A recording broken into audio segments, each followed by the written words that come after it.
Na hii ni Mnyalu TV.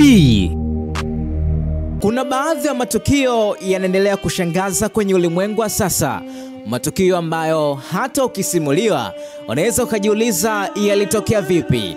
Leo nakuletea kisa cha Adam Brinton, mwamba aliyofungwa kwa kubaka zaidi ya mbwa 40. Sasa ukipita kwenye ukurasa wa X wa Adam Brinton, ukiangalia akaunti yake utaona mara ya mwisho kuwa hai ilikuwa tarehe 24 March 2022, na hiyo ni kwa sababu alikamatwa April mwaka 2022. Kwa sasa ameshahukumiwa kifungo cha miaka 10 jela, kifungo kilichoanza tarehe 8 mwezi wa 8 2024. Adam ni mtaalamu wa wanyama ambaye amefanya kazi na mashirika mengi kama BBC, National Geo, Chuo Kikuu cha Charles Darwin na vituo vingi na wataalamu wa kutengeneza documentary kama Sir David Attenborough. Adam Robert Brinton alizaliwa West Yorkshire, Uingereza.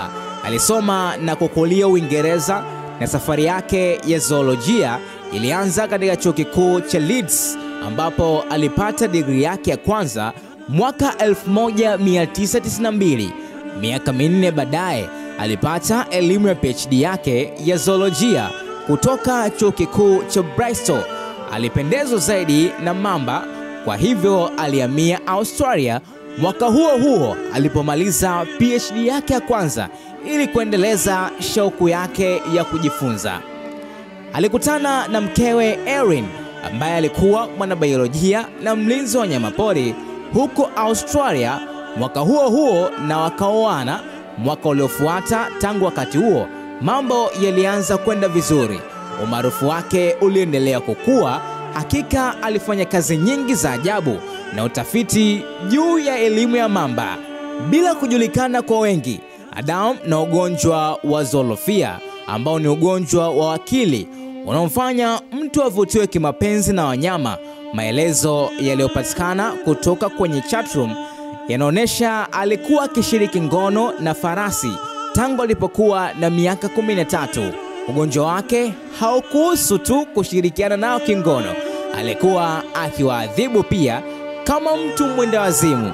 Kwa hiyo hadharani alikuwa mlinzi mkubwa wa haki za wanyama, lakini ndani ya mali yake alikuwa na kontena maalum alikiita chumba cha mateso, na wanga wake wakubwa walikuwa ni mbwa. Alikuwa na mbwa wake lakini hakuweza kuwadhuru kwa sababu alikuwa akiwapenda. Kwa hivyo alilazimika kutafuta mbwa wengine kutoka nje. Kwa maelezo yake, ninawatesa vibaya mbwa wengi tu, sina uhusiano wa kihisia nao, ninafanya kuwachezea tu. Katika kontena hilo la meli ambalo aliita chumba cha mateso, mbwa zaidi ya 42 wamenyanyaswa kingono na kutendewa vibaya sana, na mbwa 39 kati ya 42 walibakwa mpaka kufa. Nchini Australia kuna soko la mtandaoni linaloitwa Guarantee Australia. Adam alikuwa akiwasiliana na wamiliki wa mbwa ambao walikuwa karibu kusafiri au ambao sasa walikuwa na shughuli nyingi za kazi na hawezi kuwatunza mbwa wao. Baada ya kujenga urafiki nao, aliwashawishi wampe mbwa wao kwa ahadi ya kuwatafutia familia za kuadapti. Mara tu alipopata mbwa, alichukua picha nyingi za mbwa hao katika mazingira mazuri. Picha hizo ndizo alikuwa anawatumia wamiliki wa mbwa ili kuwapa hisia kwamba mbwa wao sasa wanastawi katika mazingira mapya. Kisha aliwahamisha mbwa hao kwenye chumba chake cha mateso ambapo aliwabaka na kuwatesa. Mtandaoni, hasa Telegram, alikuwa na akaunti alizofungua kwa majina ya uongo ambapo aliposti video za mbwa hawa wakinyanyaswa na kuteswa. Alikuwa wafuasi waliokuwa wanafanya kama yeye au wanafuatilia kuona pono za watu na wanyama. Alikuwa akiwapa ushauri wa jinsi ya kufanya hivyo na wanyama bila kukamatwa. Mmoja wao alimuuliza jinsi anavyoondoa mbwa hao waliokufa. Alijibu kwamba alikuwa akiwalisha wanyama wengine katika jimu lake. Walikuwa mamba 8 aliwafungia kwenye eneo lake. Kwa kuwa shughuli zake za uhalifu zilifanywa ndani ya kontena la meli, hakukuwa na urahisi wa kugundua ni nani au video zilitoka wapi. hivyo ilikuwa hadi alipojichanganya na kuacha kamba ya rangi ya orange kwenye nembo ya City of Dawn ilipopatikana kwenye moja ya video zake.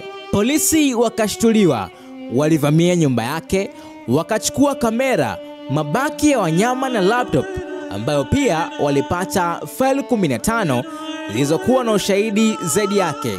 Na huo ndio ulikuwa mwanzo na mwisho wake. Alihukumiwa miaka 10 jela, na kwa sababu alikuwa amekaa rumande miaka 2, hivyo atatumikia miaka 8. Ni historia ambayo inashangaza na ni fundisho pia kwa watu wengine, lakini huenda hii story sio mara ya kwanza kukutana nao. Unakutana na story ambao watu wanalala na mbuzi na wanyama wengine pia. Story hii ya kushangaza zaidi inapatikana kwenye ukurasa wa X kupitia Obi. Subscribe kwa ajili ya kupata habari nyingi zaidi. Na hii ni Mnyalu TV.